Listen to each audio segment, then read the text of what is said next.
Hello and welcome. I'm Geeta Mohan and you're watching India Today Global. US President Donald Trump's confrontational trade and foreign policies have strained ties with traditional allies, pushing countries like the UK and other European nations to reassess their reliance on Washington and move closer to China. British Prime Minister Keir Starmer is in China to revive diplomatic and economic engagement, signaling a broader global shift as multiple world leaders seek stronger ties now with Beijing in an increasingly multipolar world. Mahashweta Lala with this report.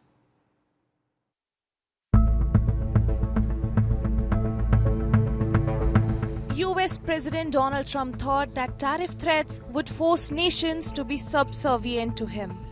But even while attempting to establish hegemony in a growing multipolar world, all Trump has done is moved its allies and partners closer to its competitor and an emerging power, China.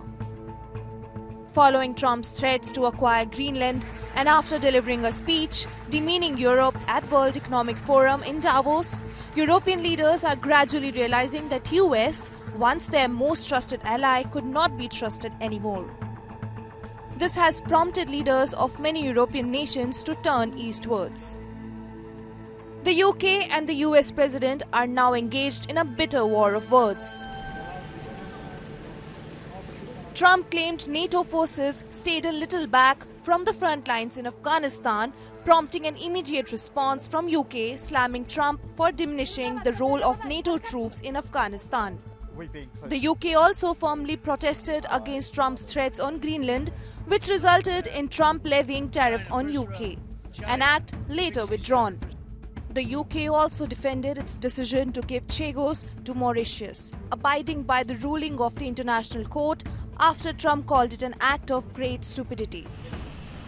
Months after visiting India with a huge delegation, British Prime Minister Sir Keir Starmer arrived on a 3-day visit to China.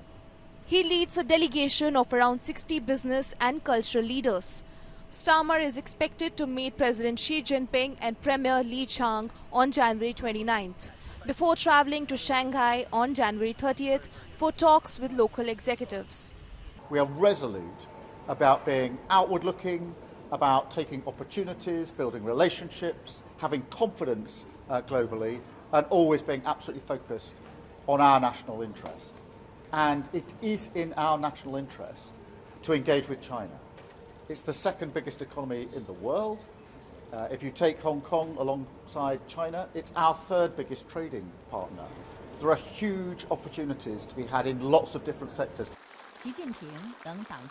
China, which has faced a setback in the business of oil after US captured former Venezuelan President Nicolás Maduro, sees this as an opportunity to claim its position in the changing world order. Against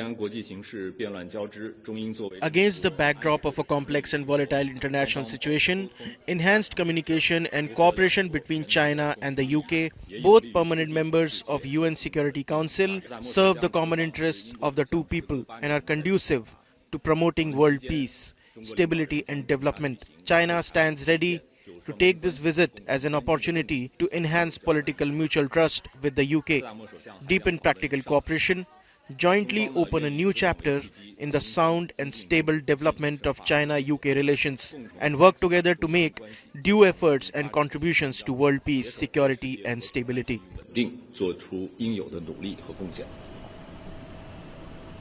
The visit also comes after Starmer's government approved China's contested plans to build a mega embassy in the heart of London, rejecting the objections from some politicians who said the new building will make it easier for China to conduct spying operations.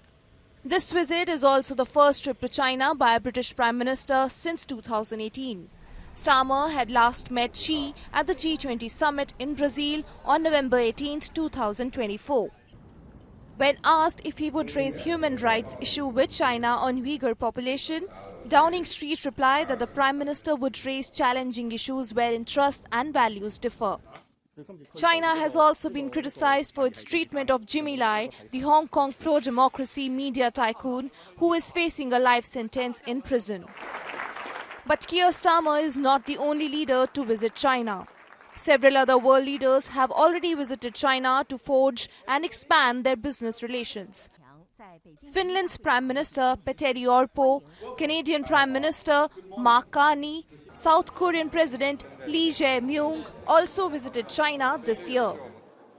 In July 2025, European Council President Antonio Costa and the President of European Commission Ursula von der Leyen had visited Beijing.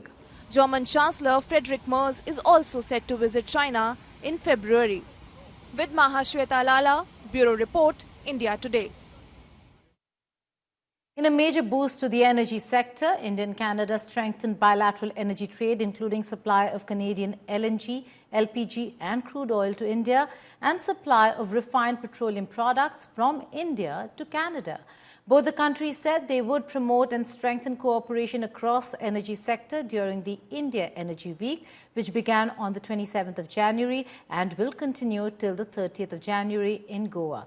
Both the nations also discussed collaboration in renewable energy, including hydrogen, biofuels, and sustainable aviation fuel, battery storage, and critical minerals, besides many others.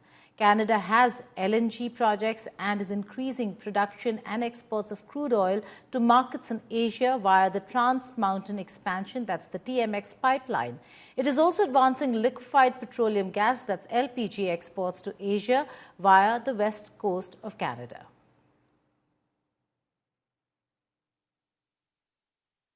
Now, India is set to host a major diplomatic moment as Arab foreign ministers gather in New Delhi for the second India-Arab foreign ministers meeting.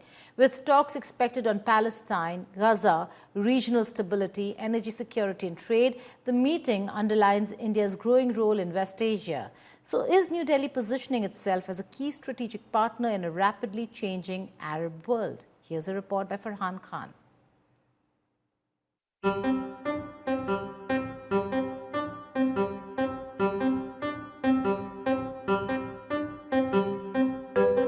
India is set to host a major diplomatic gathering as more than 10 Arab foreign ministers converge in New Delhi for the second India-Arab foreign ministers meeting on 30th and 31st January. The meeting, only the second of its kind since the inaugural edition in 2016, signals a renewed push to deepen India's engagement with the Arab world at a time of intense regional and global churn.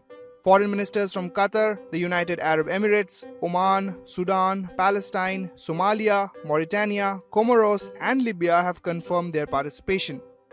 Saudi Arabia will be represented by its vice foreign minister, while responses are still awaited from Lebanon, Syria and Morocco. Syria's participation remains uncertain due to ongoing domestic pressures. In total, representatives from around 22 Arab League countries are expected to attend. Arab League Secretary General Ahmed Aboul Gheit, a former Egyptian foreign minister and long-serving diplomat, will also be present, underlining the political weight of the meeting. One of the most notable developments is the attendance of Libya's foreign minister, representing the internationally recognized Government of National Unity. This marks the first visit by a Libyan foreign minister to India since the fall of Muammar Gaddafi in 2011. Signaling Libya's gradual return to wider international diplomacy after years of instability.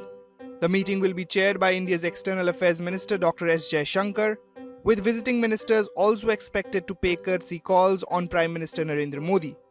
Discussions are likely to cover key geopolitical flashpoints, including the Palestinian issue and wider regional stability.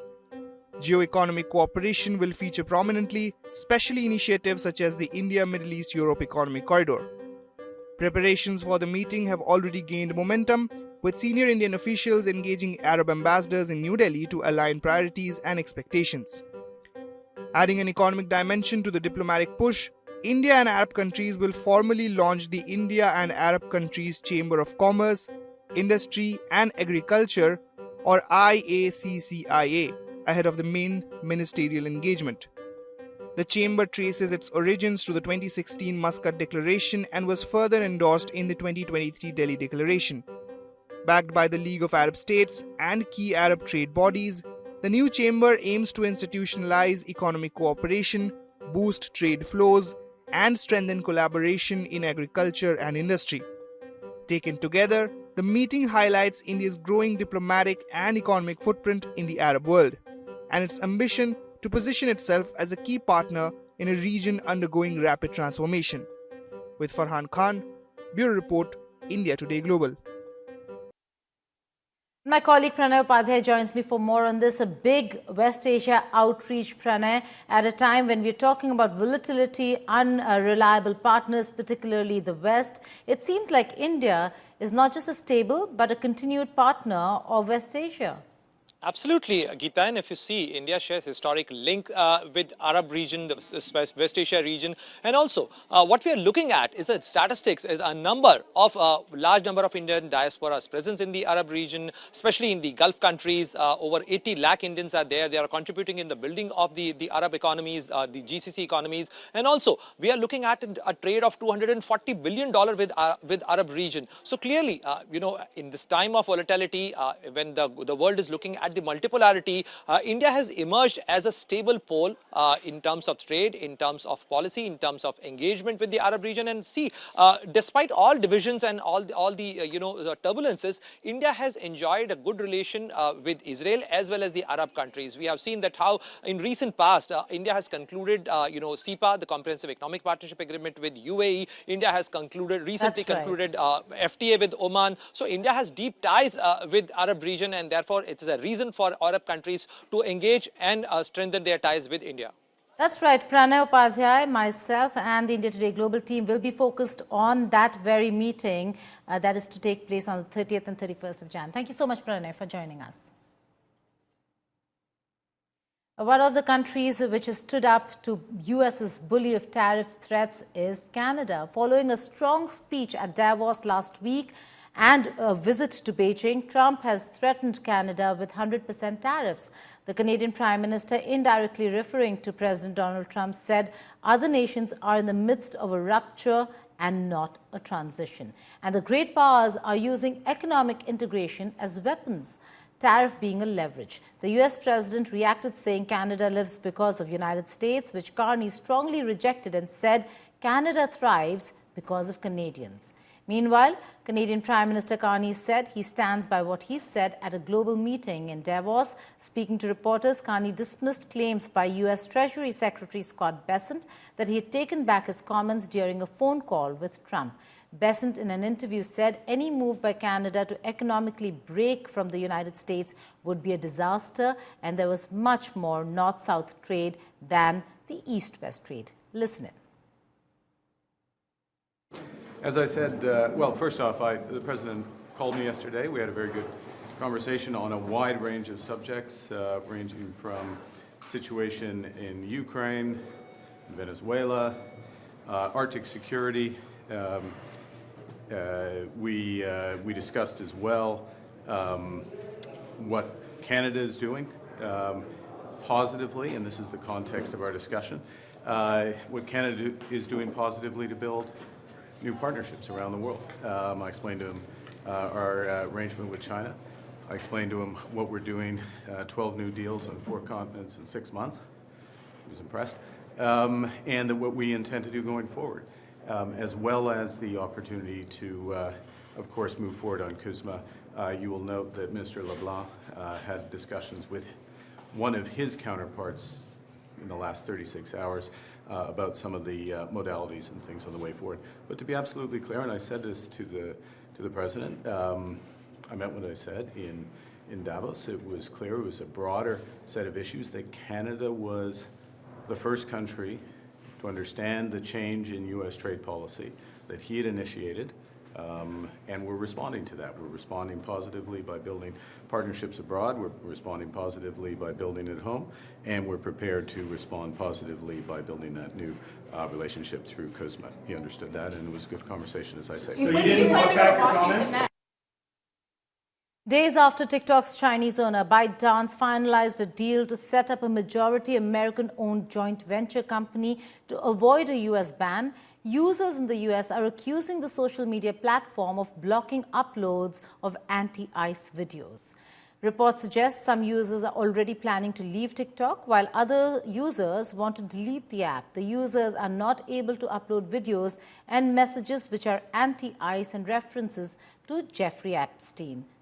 According to a TikTok USDS spokesperson, US owners have not yet made any changes to the algorithm or content moderation policies. TikTok said the problems are due to technical glitches. Trump administration has come under heavy criticism for the manner in which it had conducted Operation Absolute Resolve and captured former Venezuelan President Nicolás Maduro. U.S. Secretary of State Marco Rubio testifies before the Senate Foreign Relations Committee and about the U.S. policy toward Venezuela and the actions against Venezuelan president, answering questions from lawmakers for the first time since the capture of Maduro. Soon after capturing Maduro, Trump talked about running Venezuela and controlling its oil. Because in your testimony, you suggest that you would use force to compel cooperation, for instance, with oil sales. Do you agree that you have to come to Congress to get authorization if you were simply using force to try to compel cooperation? Well, there's two things. There's the it seems like under the War Powers Act. No, under the War Powers Act, if we're going to be involved in something that's going to put us involved in a sustained way, we have to notify you within 48 hours after the fact, and then if it's going to last longer than 60 days, we have to come to Congress with it. We don't anticipate either of these things having to happen. Everything is moving in a very different trajectory right now. On the other hand, if we tell them we don't want to see drones from Iran, as an example, pointed at the United States or threatening our forces or our presence in the region or our allies' presence in the region, and they refuse to comply with that, the president does reserve the option in self-defense to eliminate that threat. We don't see that, we don't anticipate it, but it could happen. But we hope not. We don't want it to happen. After Venezuela, Trump targets Cuba and Iran. Will his armada crush them or backfire spectacularly? From oil cutoffs to missile threats, carriers in the Gulf, and historic lessons from the Bay of Pigs. Let's find out what is unfolding in the Caribbean and the region.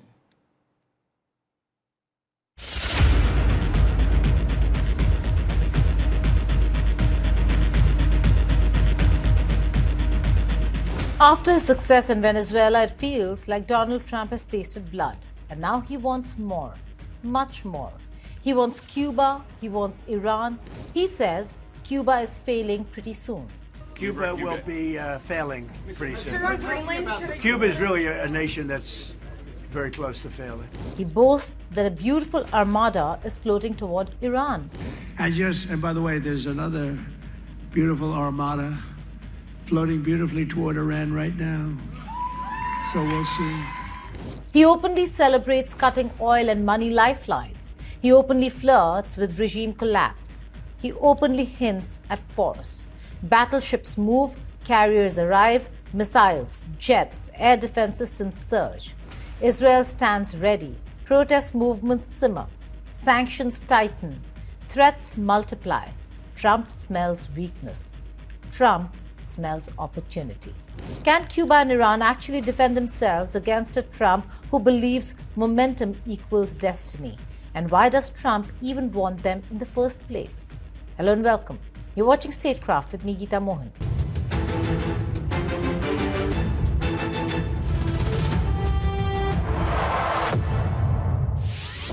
This is not random. This is not impulsive noise.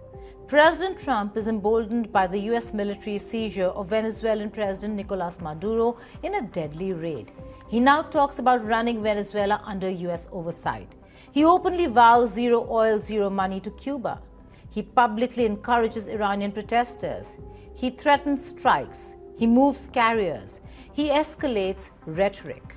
The UN says the Maduro raid violated international law. Human rights experts call Trump's focus on Venezuelan oil imperialistic. Yet, Trump presses forward anyway. The pattern is clear. After Venezuela, Trump wants the dominoes to fall. But can they? Trump may want it all, and the world is now watching to see whether Trump's hunger creates a new age of American dominance or ignites the kind of resistance that humbles great powers. It is not about whether Trump wants Cuba and Iran. It is about whether the price of taking them becomes higher than even Trump is willing to pay. Thank you for watching Statecraft. That's all in this edition of India Today Global. Thank you for watching. Goodbye and take care.